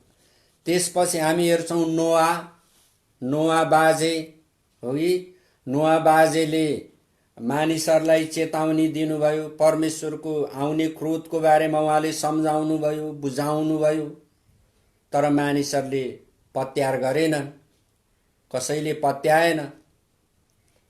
अब त्यस्तै अब्राहमको बुलाहट किन भयो भन्दा परमेश्वरको राज्य पृथ्वीका विभिन्न देशहरूमा ल्याउनको निम्ति अब्राहमको बुलाहट भयो। अब्राहमको बुलाहटको उद्देश्य त्यो थियो। अब्राहमको बुलाहटको उद्देश्य के थियो? पृथ्वीमा भएका सबै जातिहरूलाई अब्राहममा आशिषित हुनको निम्ति सुसमाचार सुनाउन अब्राहमको बुलाहटको उद्देश्य थियो। अब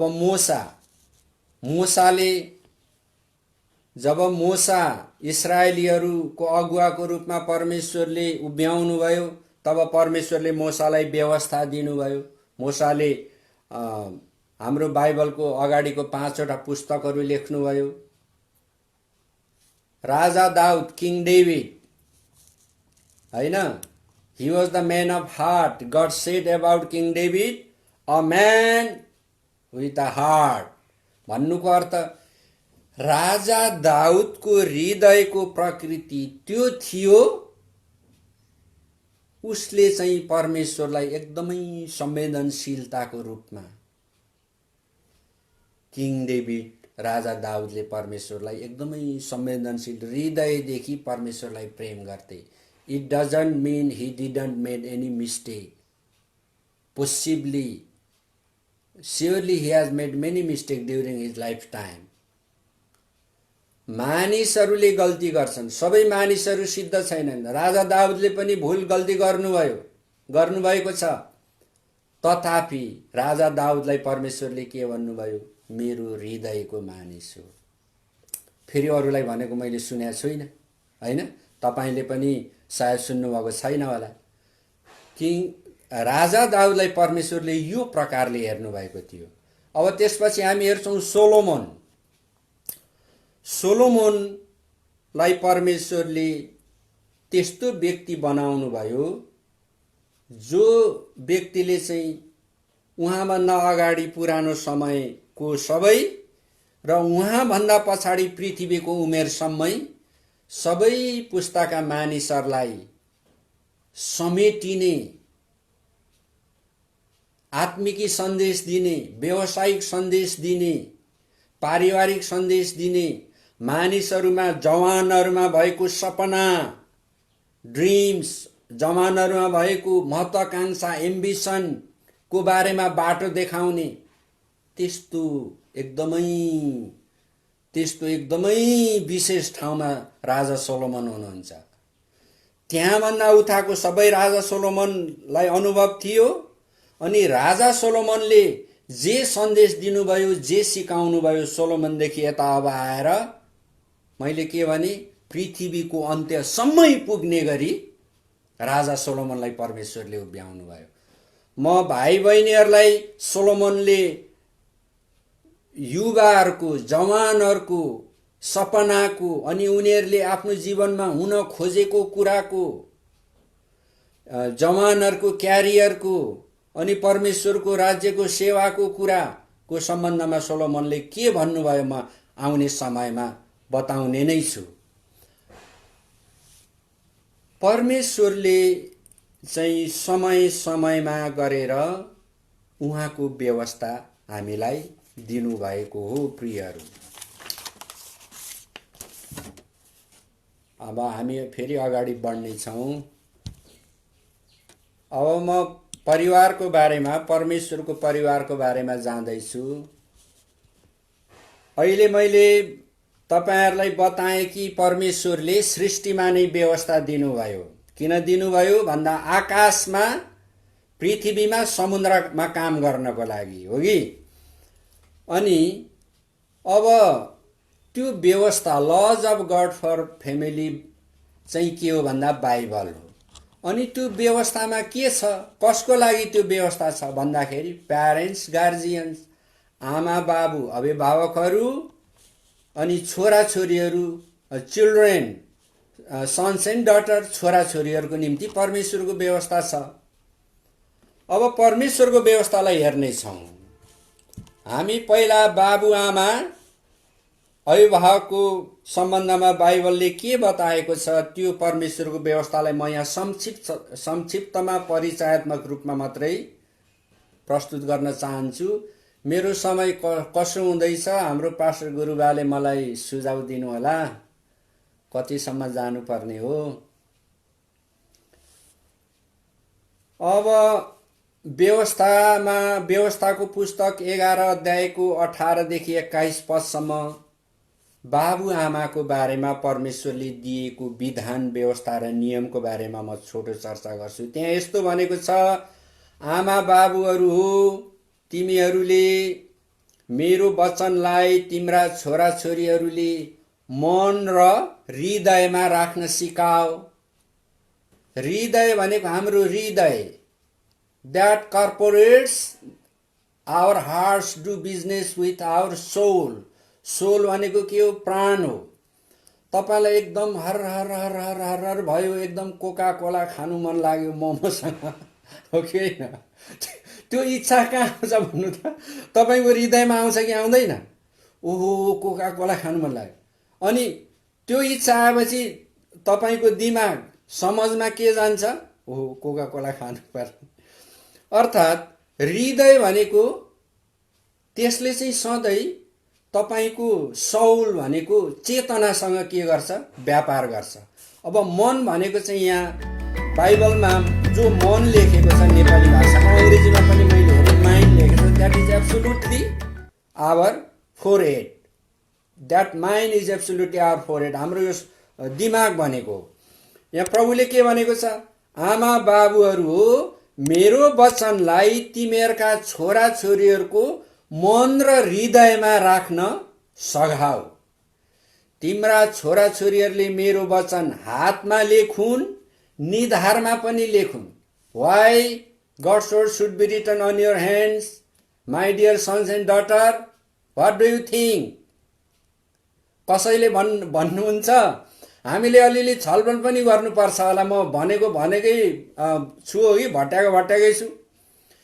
किन परमेश्वरको वचन हातमा लेख्नु भनेको भन्दाखेरि येशूले भन्नुभएको छ, परमेश्वरको राज्य आएको छ, यो तिम्रो हातैमा छ।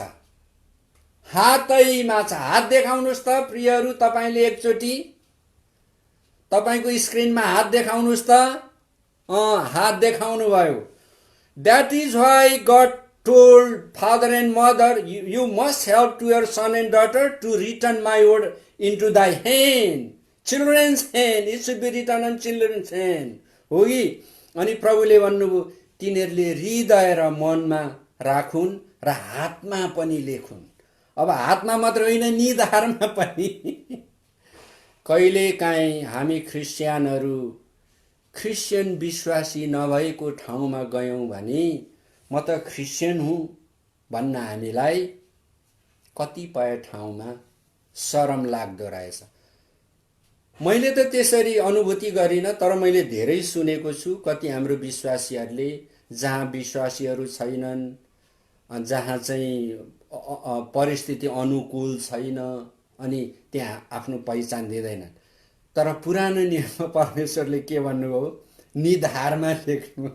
निधारमा लेख्नु भनेपछि हाम्रो पहिचान होस्। हामी सबै विश्वासीहरू क्रिस्चियन पहिचान बनाउन चाहन्छौँ होइन त? क्रिस्चियन पहिचान बनाउन हामी चाहन्छौँ कि चाहँदैनौँ प्रियहरू? क्रिस्चियन पहिचान बनाउन चाहन्छौँ। कहिलेकाहीँ कुनै देशमा भनिरहेको हुन्छ, क्रिस्चियनहरूमाथि अन्याय भयो, क्रिस्चियनहरूलाई मौका दिएन, हाम्रो क्रिस्चियनलाई हेपियो भने हुन्छ। परमेश्वरले के भन्नुभयो? वचन चाहिँ तिम्रो निधारमा लेख ताकि पहिचान बनाऊ। त्यति मात्रै होइन, आमा बाबुलाई परमेश्वरले भन्नुभयो, मेरो व्यवस्थालाई तिम्रा छोराछोरीहरूले नबिर्सुन् भनेर मूल ढोकामा लेख, माथि ढोकाको माथि दलिनमा, हो कि? किन भन्दा तिमी र भनेको आमा बाबु र तिम्रा सन्तानहरू छोराछोरीहरू मैले प्रतिज्ञा गरेको देशमा पुग्न सक।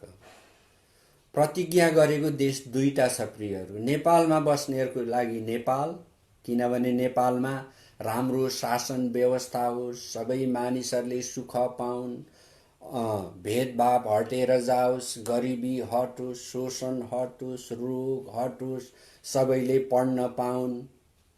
जनताहरूको आशा छ, जनताहरूको इच्छा छ। अनि त्यो इच्छा पूरा गर्न बेलामा द्वन्द्व भइरहन्छ। अनि परमेश्वरले प्रतिज्ञा गर्नुभएको छ, म तिमीहरूलाई एकदम राम्रो अवस्थामा राख्छु। हो, त्यो राम्रो अवस्थामा राख्न परमेश्वरको त्यो प्रतिज्ञा नेपाल देशमा पुर्याउन हामीले परमेश्वरको अनुसारको परिवार निर्माण गर्नुपर्छ। परिवार निर्माणमा आमा बाबु र छोराछोरीहरूको काम परमेश्वरले राखिदिनु भएको छ। त्यो चाहिँ व्यवस्था हो। त्यो व्यवस्था चाहिँ बाइबलमा लेखिएको छ। हामी त्यसको चर्चा अहिले गर्दैछौँ, ताकि तिमीहरू प्रतिज्ञाको देशमा जान सक। प्रतिज्ञाको देश युएस हो। युएसमा त त्यति धेरै विभिन्न जातिका मानिसहरूलाई, एसियन कम्युनिटी, अफ्रिकन कम्युनिटिज होइन, अनि साउथ इन्डियन कम्युनिटिज, यस्ता विभिन्न कम्युनिटिजहरू छ।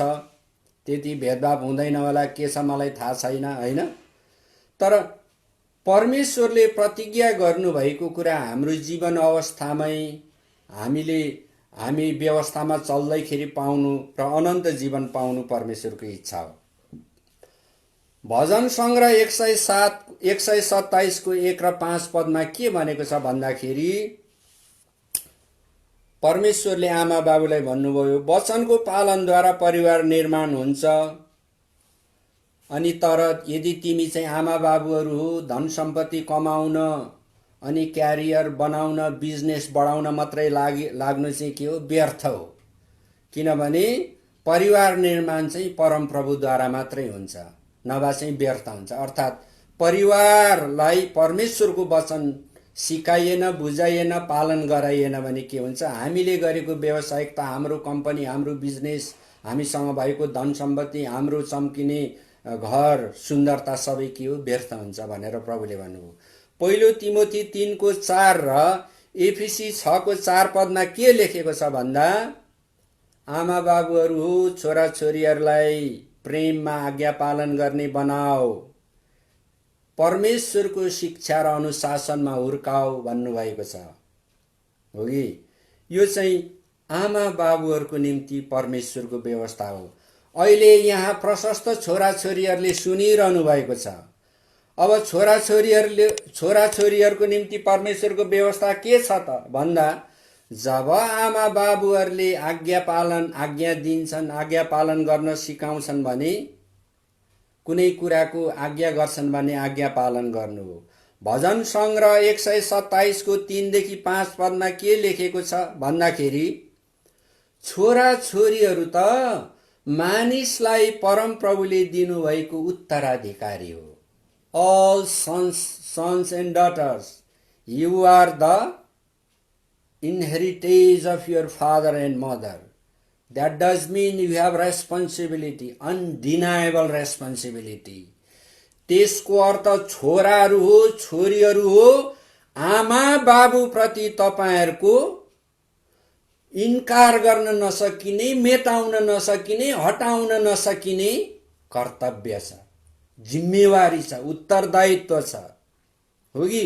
किनभने you are the heirs of God, heirs of your father mother, तपाईहरू उत्तराधिकार हुनुहुन्छ।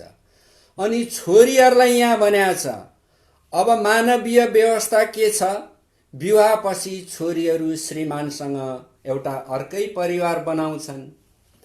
अनि हाम्रा छोरीहरू जो पढालेखा छन्, सक्षम छन्, सुन्दरी छन्, ब्युटिफुल छन्, हिरो हिरोइन छन्, होइन, हिरोइन छन्, तिनीहरूले यदि परमेश्वरको वचनमा हुर्के बढे र विवाह पश्चात एउटा राम्रो घर बनाए भने त्यो चाहिँ छोरी पाउने आमा बाबुको लागि के हो? पुरस्कार हो, इनाम हो।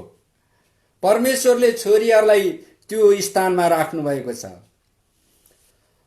अनि यहाँ के भनिएको छ भन्दाखेरि छोराहरू के हुन्? आमा बाबुको निम्ति विश्राम दिने, रेस्ट। यहाँ छ रेस्ट। आमा बाबुहरूलाई विश्राम दिने छोराहरू हुन्। चाहे छोरा इन्जिनियर होस्, आमा बाबुहरू सामान्य हुन्, चाहे सेनाको हाकिम होस्, चाहे रिसर्च स्कलर होस्, चाहे साइन्टिस्ट होस्, whatever, president, prime minister, whatever, छोराहरूको कर्तव्य के हो? बाबुआमालाई सुरक्षा दिनु, विश्राम दिनु छोराहरूको कर्तव्य हो। प्रियहरू, हो कि? छोराहरूको कर्तव्य हो। अब अनि अर्को के हो? छोराहरूको कर्तव्य के हो? सुरक्षा दिनु, सेक्युरिटी। अर्को के हो?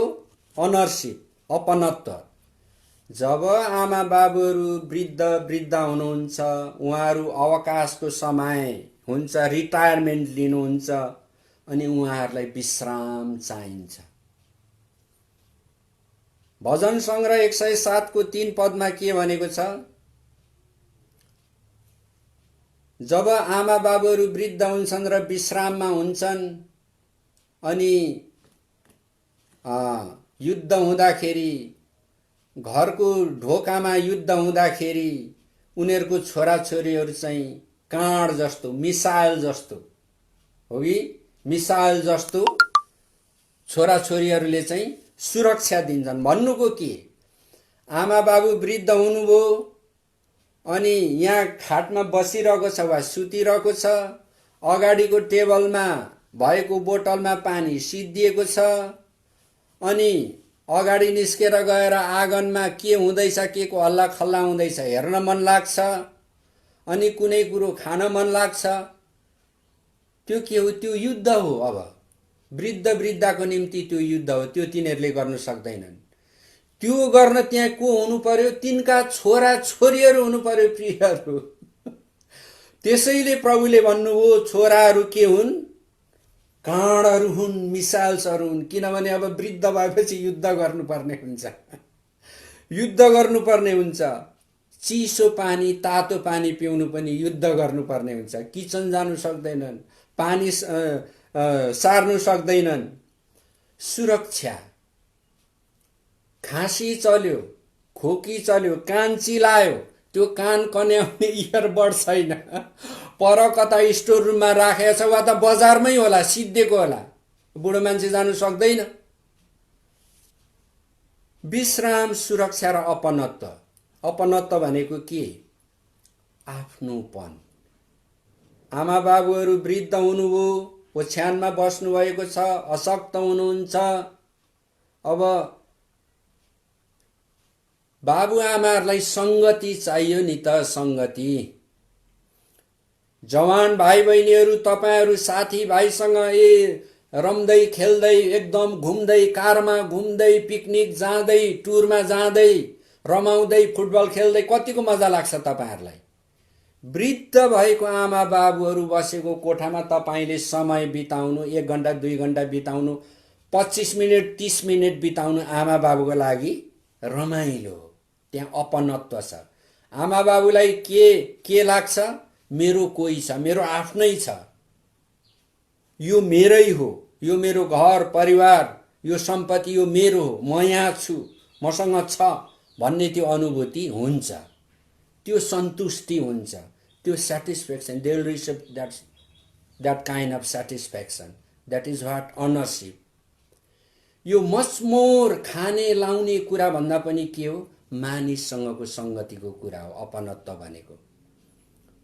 हामीलाई कहिलेकाहीँ लाग्छ हाम्रो देशमा, हाम्रो सहरमा वृद्धाश्रम खुलेको हुन्छ हैन, बुढाबुढीहरूलाई त्यहाँ लगेर राखिन्छ। त्यहाँ के छ, ठिक समयमा खान पाइन्छ, लाउन पाइन्छ, सुत्न पाइन्छ, उठ्न पाइन्छ, तर के त्यहाँ अपनत्व पाइन्छ त? त्यहाँ हाँसी खुसी पाइन्छ? त्यो वृद्धाश्रममा एउटा मान्छे आउँछ, 3 घण्टा काम गर्छ, पट पट पट पट पट पट काम गर्छ, जान्छ। 3 घण्टा पछि अर्को आउँछ, अनि 3 घण्टा पछि अर्को सिस्टर आउँछ, अर्को 3 घण्टा पछि अर्को मिस्टर आउँछ।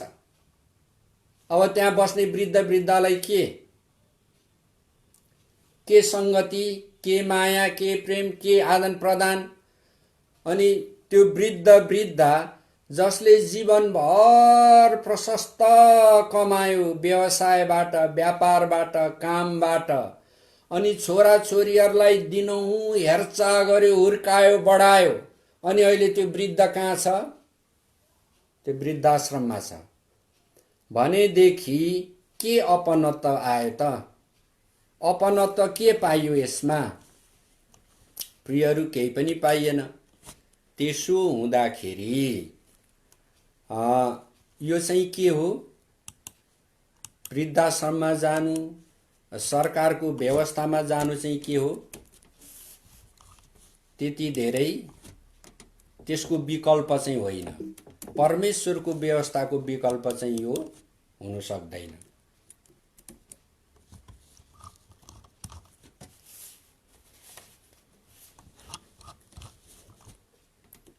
अब हामीले अहिले यहाँ परमेश्वरको व्यवस्थामा भएको आमा बाबु र छोराछोरीहरूको निम्ति के छ भन्ने कुरा हेर्यौं। म तपाईहरुलाई एउटा सानो छोटो कथा सुनाउन चाहन्छु। यो कथा होइन, तर यो वास्तविक घटना हो। केही वर्ष अगाडि म कहाँ एकजना दीपक दोर्जे तामाङ आउनु भएको थियो। उहाँ चाहिँ युएन एजेन्सीको कन्सल्टेन्ट हुनुहुन्छ। संयुक्त राष्ट्र संघको संस्थाहरूलाई कुनै विषयमा सम्बन्धन दिने, कन्सल्टेन्सी दिने उहाँ धेरै उच्च स्तरको विज्ञ व्यक्ति हुनुहुन्छ। अनि उहाँसँग हाम्रो केही सामान्य कामहरू थियो, हाम्रो संस्थागत कामहरू। अनि उहाँले मलाई एउटा कुरा सुनाउनु भयो।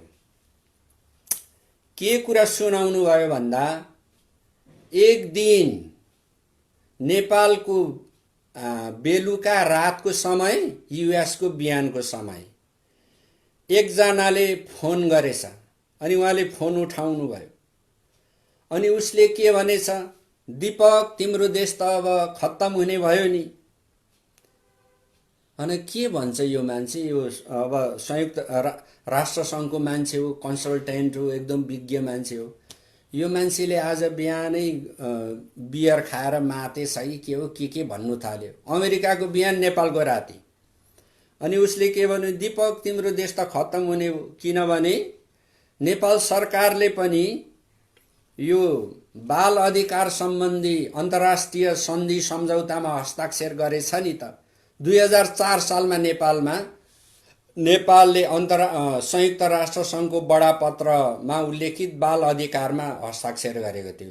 बाल अधिकार भनेको के हो तपाईहरुलाई राम्ररी थाहा छ। युएसमा नेपालले चाहिँ 2004 मा हस्ताक्षर गरेको, अर्थात् संयुक्त राष्ट्र संघले बाल बालिका सम्बन्धी व्यवस्था, हक अधिकारहरूलाई नेपाल सरकारले पनि हाम्रो देशको नियम कानुनमा मान्छौं, पालन गर्छौं भनेर त्यसमा नेपाल सरकारले सही गरेको थियो। अनि त्यो युएन एजेन्सीको मान्छे, त्यो कन्सल्टेन्ट जो चाहिँ अहिले रिटायर्ड थियो हैन, उ अहिले संयुक्त राष्ट्र संघमा काम गरिरहनु भएको थिएन, उहाँ रिटायर्ड हुनुभएको थियो, त्यो अधिकृत। अनि उहाँले के भन्नुभयो, अनि तिम्रो देश त खतम हुने भयो, अब त्यहाँ पनि बाल अधिकार आएछ, सरकारले सही गरेछ भन्नुभयो। अनि दीपक सरले सोच्नुभयो, यो मान्छे आज बिहानै बियर खाएर मातेछ क्या र के भन्नु थाल्यो भन्ने सोच्नु भएछ। अनि एकछिनपछि उसले के भन्यो भने, दीपक म धेरै निराश भइसकेँ, थाकिसकेँ, आई एम टु टायर्ड। मलाई यस्तो लाग्दैछ मेरो छिमेकको कुनै व्यक्तिले मलाई बोलाएर यसो 15 मिनट समय दिए पनि हुन्थ्यो, अनि त्यो 15 मिनट समयमा मलाई एक कप चिया खुवाए पनि हुन्थ्यो, 15 मिनट मैले कसैसँग बोल्नु पाए हुन्थ्यो भन्ने मलाई लागिरहेछ। तिम्रो देश पनि अब खतम हुने भयो, बाल अधिकार आएछ, सरकारले सही गरेछ। अब यहाँ भएको के हो विचार गरौँ त हामी। यहाँ भएको के हो भने संयुक्त राष्ट्र सङ्घमा काम गर्ने अधिकृत जस्तो उच्च तहको व्यक्ति जो अवकाशको समय रिटायर्ड टाइम बिताइरहेको थियो, घरमा ऊ एक्लै थियो। छोराहरू कहाँ छन्, छोरीहरू कहाँ छ, श्रीमती कहाँ छ, पत्तो छैन। अनि उसको त्यो राम्रो घरमा एक्लै बस्दा बस्दा बस्दा त्यो मान्छे धेरै निराश भयो, थाक्यो, उसलाई उराट लाग्यो। अनि ऊ मान्छे त संयुक्त राष्ट्र सङ्घको हो, अनि संयुक्त राष्ट्र सङ्घको उद्देश्य चाहिँ पृथ्वीमा भएका सबै देशका सबै मानिसहरूको हक अधिकार सुनिश्चित गर्नु हो। बाल अधिकार हुनु आफैमा नराम्रो होइन, तर बाल अधिकार किन, के गरी, कसरी आयो र त्यो बाल अधिकारबाट के कुरा चाहिँ असन्तुलित र अनुशासनहीन भएर जान्छ त्यो अर्को पाठ हो, हामी त्यसलाई अहिले विचार गर्दैनौँ। तर उसले के भन्यो, तिम्रो देश पनि अब खतम भयो, बाल अधिकार आएछ। किन भन्दा ऊ धेरै थाकिसकेको थियो, उसँग छोराछोरीहरू सङ्गतिमा थिएनन्, उसको साथमा कोही पनि मानिस थिएन, त्यसैले ऊ थाक्यो प्रियहरू। त्यसैले परमेश्वरको व्यवस्था जो वचन हो, जो बाइबल हो, परमेश्वरको व्यवस्था चाहिँ परिवारको निम्ति धेरै नै असल छ। हाम्रो मण्डलीको परिवारहरू पनि, अनि परिवार चाहिँ विश्वास अनुसारको हुनु पर्यो, अनि परिवार अनुसारको चाहिँ संस्कृति अनुसार हुनु पर्यो। यसको निम्ति बाइबलले हामीलाई मुख्य गरी सिकाएका कुराहरूको पहिलो भाग मैले आज तपाईहरुलाई प्रस्तुत गरेँ। आजको यो शिक्षण सिकाउने छलफल गर्ने समयलाई म यही अन्त्य गर्न चाहन्छु। यो समय फेरि म मण्डलीको गुरुबालाई अनि यो कार्यक्रम चलाइरहने जवानको अगुवाईलाई दिन चाहन्छु। धन्यवाद।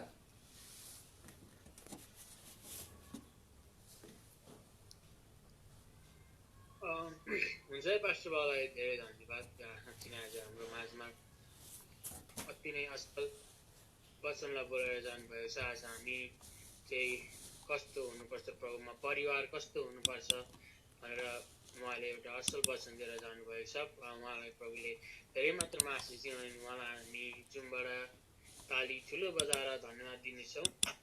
अनि यो रहेको समय चाहिँ म हाम्रो पास्टर स्थानीय मण्डलीको पास्टर बाबुलाई दिन चाहन्छु। उहाँ यहाँ हुनुहुन्छ भने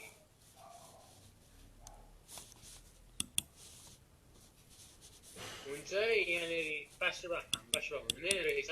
मलाई लाग्छ तपाईँहरूको विषय छैन। यो अन्तिमको प्रार्थनाहरूले चाहिँ सबैमा हाम्रो नेपालबाट आउनुभएकै पास्टर बाबुलाई दिनेछु। पास्टर बाबुले यो अन्तिमको प्रार्थनालाई गरिदिनुहुनेछ। अनि म पनि यहाँबाट बिदा हुन चाहन्छु। सबैजनालाई जय मसीह।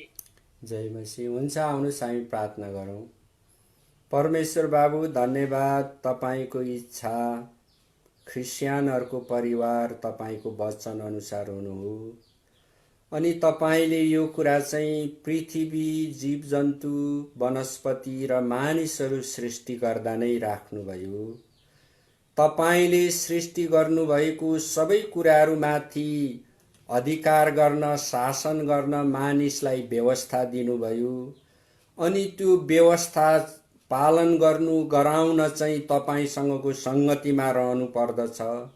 अनि तपाईसँगको संगतिमा रहनको निम्ति परिवारहरू तपाईँको वचनअनुसारको ढाँचामा हुनुपर्छ भन्ने कुरालाई आज हामीले यहाँ हेऱ्यौँ। तपाईँलाई धन्यवाद होस्। यो शिक्षण सुन्नुहुने, यसमाथि मनन गर्नुहुने हरेक भाइ बहिनी, जवानहरू अनि अरू सबै सहभागी विश्वासीहरूमाथि तपाईँको आशिष राखिदिनुहोस्, अहिले अनि सदा सर्वदा। आउने समयहरूमा पनि हामी अझै तपाईँको बाइबलीय ढाँचामा हाम्रो परिवार कस्तो हुनुपर्छ भन्ने कुरा हामी हेर्दै जानेछौँ। तपाईँमा प्रभु तपाईँको सहायता माग्दछु। हरेकलाई आशिषको घोषणा गर्दछु, येशूको नाउँमा माग्छौँ, आमेन।